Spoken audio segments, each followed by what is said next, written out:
Welcome to your new journal tracker. Thank you so much for purchasing it, and I am so excited that you're here.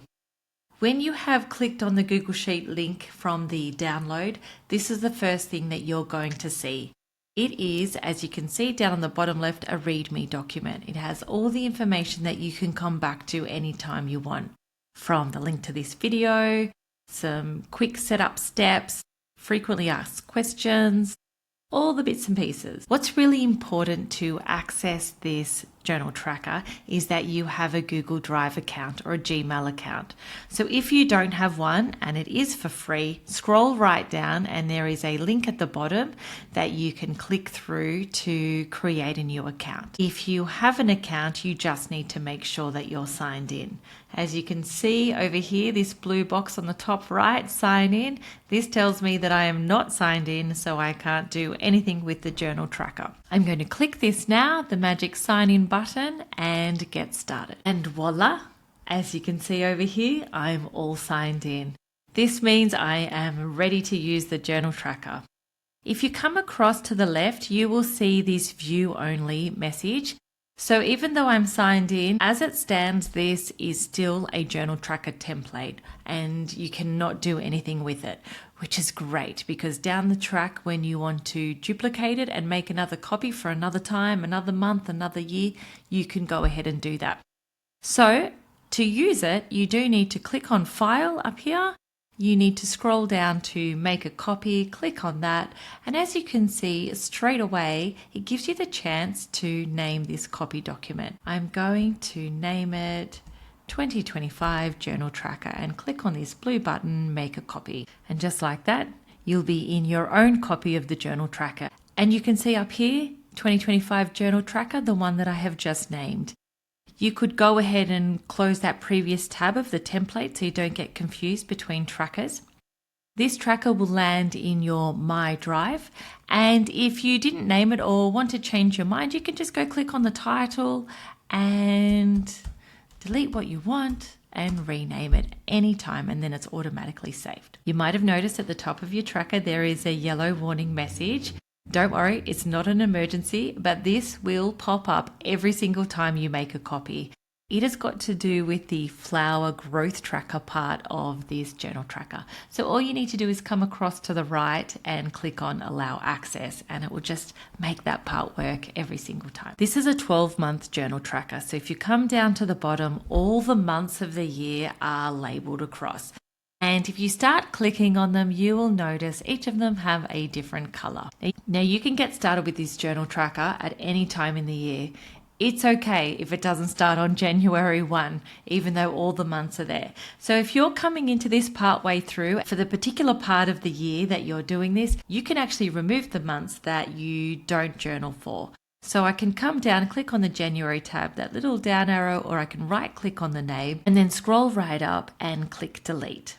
You don't need to stress about this because, as I said, you've got the template in your My Drive that you can replicate and change anytime that you need. Let's dive right into how the tracker works, and we are going to jump into September. At the top left of every single month is where you'll find a little table.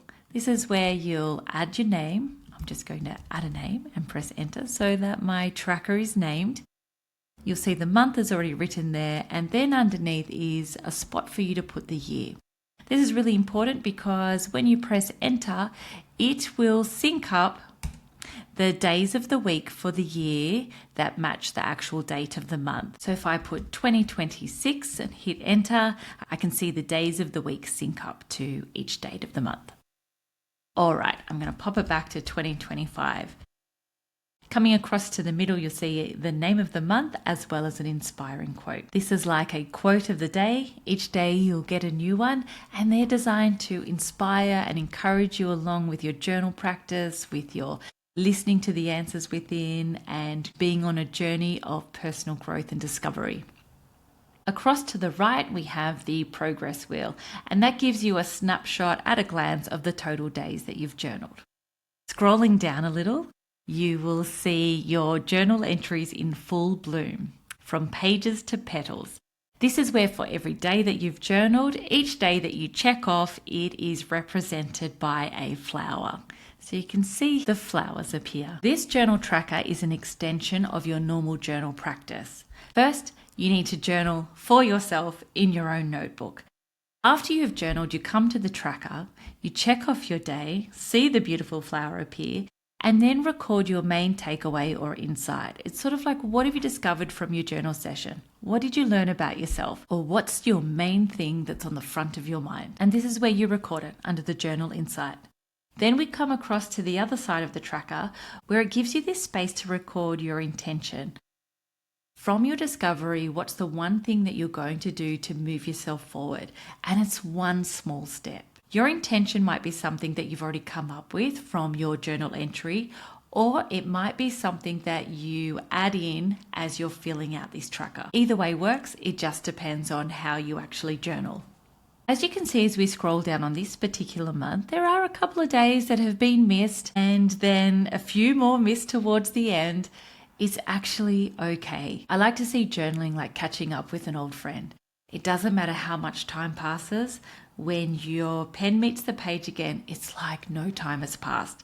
So see your journaling as a place of compassion and growth. What matters is that you pick up a pen and start again whenever the time is right for you. As you get to the end of the month, there's this space for some monthly magic where you get the chance to reflect back and look forward. Take a moment to have a look over your own insights and your own intentions, the things that you've been processing, working through, what you've discovered about yourself, the action that you did take or maybe that you didn't take. And what you want to do is do a bit of a summary or a snapshot to go, okay, how did I grow this month? What changes did I notice within myself? As well as what's the main thing that I'm going to take with me or carry forward into the next month? You can write your summary however you like, but it's just a way of gathering and noticing and celebrating your growth from the whole month. This tracker really is easy to use. It's a very powerful way to capture your own insights and growth without having to hold on to all of your pen and paper journal entries. The words really have served their purpose, and what's most important is for you to recognize your own growth, and it's what you do with it that matters. All that's left now is for you to jump in and actually start journaling. Reach out if you have any questions. I'm always happy to help. I really hope this tracker supports and inspires you to keep meeting yourself, finding those answers within, and moving forward with compassion and kindness. Happy journaling.